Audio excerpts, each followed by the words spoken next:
صبح شام کی مسنون دعائیں. جو شخص صبح شام 100 مرتبہ سبحان اللہ و بحمدہ پڑھے، یعنی صرف اتنا، تو اللہ تعالیٰ اس کے تمام گناہ معاف فرما دیں گے، اگرچہ سمندر کی جھاگ کے برابر ہو. اس کی عادت کیسے ڈال سکتے ہیں آپ؟ کیونکہ مصروف ہے نا سب، تو اتنا وقت تو نہیں ہوگا کہ جا نماز پہ بیٹھ کے 100 دفعہ پڑھ کے پھر اٹھیں. کوئی ایک خاص کام جو آپ کو روز کرنا ہے، تو اس خاص کام کے ساتھ آپ ایک خاص ذکر جو ہے وہ اپنا باندھ لیں.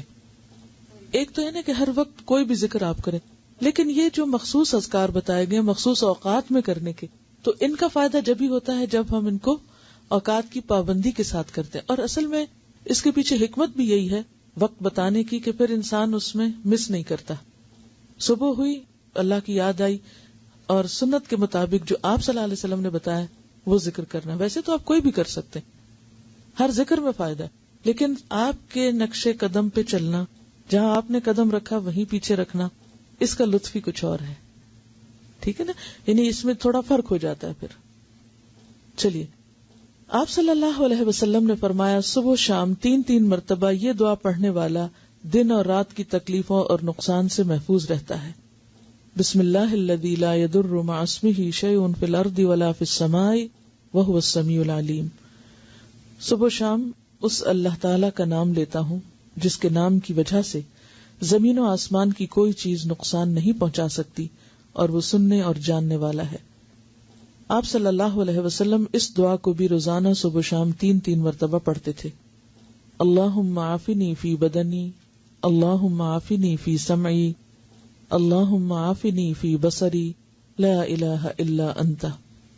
اس دعا کو آپ صبح اور شام کے مثلا سنت کے بعد یا فرض کے بعد اگر مقرر کر لیں تو انشاءاللہ تعالی پھر بھولیں گے نہیں.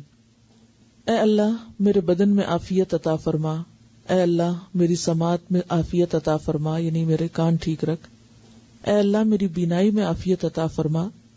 آپ کے سوا کوئی بھی معبود نہیں ہے، کیونکہ انسان کی جسمانی صحت اس کی عبادت کے لیے، اس کے کام کاج کے لیے، فرائض کی ادائیگی کے لیے بہت ضروری ہے. تو آپ صلی اللہ علیہ وسلم 3 بار صبح اور شام یہ پڑھتے تھے. اب ویسے تو آپ ایک بار بھی پڑھ سکتے ہیں، لیکن اصل سنت کیا ہے؟ پھر 3 بار پڑھنا.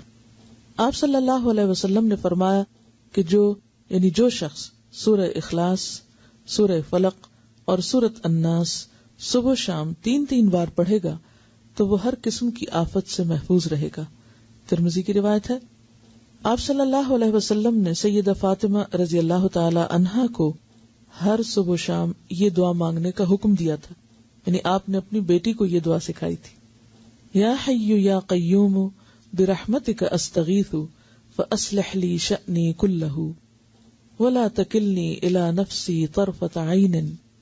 اے ہمیشہ زندہ اور قائم رہنے والے، آپ ہی کی رحمت کا واسطہ دے کر فریاد کرتا ہوں کہ میرے سب کاموں کو درست کر دیں اور مجھے میرے نفس کی طرف پلک جھپکنے کی دیر کے لیے بھی حوالے نہ کریں. اس کا کیا مطلب ہے؟ مجھے میرے نفس کے حوالے ایک پلک جھپکنے کی دیر بھی نہ کریں. کیوں؟ مجھے مسلسل اپنی حفاظت میں رکھیں، میں بھٹکنے نہ پاؤں. ومن یکفر بالطاغوت، تو طاغوت میں سب سے پہلے خود اپنا نفس آتا ہے. ان النفس لامارۃ بالسوء. اور اگر انسان اپنے نفس کی باتیں ماننے لگ جاتا تو کبھی بھی پھر وہ اللہ کی بات نہیں ماننے دیتا.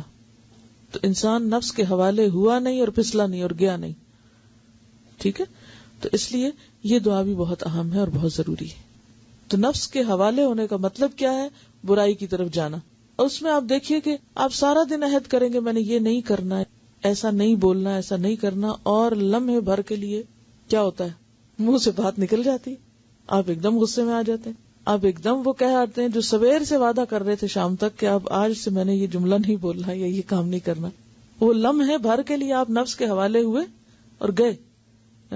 تو یہ دعا بہت ہی زبردست دعا ہے کہ یار اب میں تو اپنے آپ پر، خود پر ایک لمحے کے لیے بھی بھروسہ نہیں کر سکتا، لمحے کے لیے بھی مجھے نہیں ادھر جانا، کیونکہ ہمارے ساتھ نفس بھی ہے، شیطان بھی ہے. تو یہ ایسے دشمن ہیں، ایسی طاقتیں ہیں کہ جن کا مقابلہ ہم تنہا نہیں کر سکتے، یہ صرف اللہ کی مدد سے ہو سکتا ہے. اس لیے صبح اور شام، ورنہ بعض اوقات انسان کہے ایک دفعہ تو مانگ چکا، اب اور کیا مانگنا، روز کیا یہی مانگنا. یعنی آپ کے ذہن میں یہ آ سکتا ہے کہ بھی سویرے بھی مانگو، شام بھی مانگو، وہی باتیں، پھر ریپیٹیشن. اس ریپیٹیشن کی ہر سویر کو ضرورت ہے اور ہر شام کو ضرورت ہے کہ ہم بھولنے والے ہیں. پھر سید الاستغفار، آپ صلی اللہ علیہ وسلم نے فرمایا جس نے صبح و شام صدق دل سے سید الاستغفار کو پڑھا اور اسی دن یا رات فوت ہو گیا تو وہ جنت میں داخل ہوگا. اب آپ دیکھیں اللہ تعالیٰ نے بخشش کے کتنے سامان کیے ہیں. ایک چیز کر لو، دوسری کر لو، تیسری کر لو، یعنی یہی اس کی رحمت ہے کہ اس نے چھوڑا نہیں بھٹکنے کے لیے. یا اللہ بندوں پہ ظلم نہیں کرتا، لیکن اگر بندے خود ہی غفلت کے شکار رہیں اور کسی بھی چیز سے فائدہ نہ اٹھائیں تو پھر جبر نہیں کرتا اللہ تعالیٰ. سید الاستغفار یہ ہے، اللہم انت ربی لا الہ الا انت خلقتنی وانا عبدک وانا علی عہدک ووعدک ما استطعت اعوذ بک من شر ما صنعت ابوء لک بنعمتک علی وابوء بذنبی فاغفر لی فانہ لا یغفر الذنوب الا انت. اے اللہ، آپ ہی میرے رب ہیں، آپ کے سوا کوئی عبادت کے لائق نہیں. آپ نے مجھ کو پیدا کیا ہے اور میں آپ کا بندہ ہوں، اور میں اپنی طاقت کے مطابق آپ سے کیے ہوئے عہد اور وعدے پہ قائم ہوں. میں اپنے برے اعمال کے وبال سے آپ کی پناہ چاہتا ہوں.